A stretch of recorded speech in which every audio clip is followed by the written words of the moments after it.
we'll guide you through how to share a Google Docs file effortlessly. If you find this helpful, consider subscribing and liking the video. First, open your web browser and go to Google Docs at docs.google.com.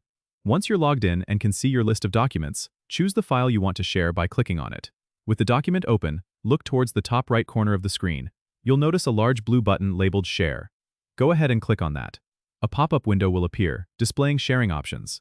Here, you'll see a field where you can enter the email addresses of the people you want to share your document with. Type in each email address separated by commas. Below the email field, you'll find a drop-down menu where you can set the permissions. You can choose Viewer if you want them to only view the document, Commenter if you want them to be able to add comments, or Editor if you want them to have full editing capabilities. Once you've set the permissions, you can add a message if you like, which will be sent along with the sharing notification. After you're done, just hit the ECND button. Google Docs will then send an email to each address with a link to your document.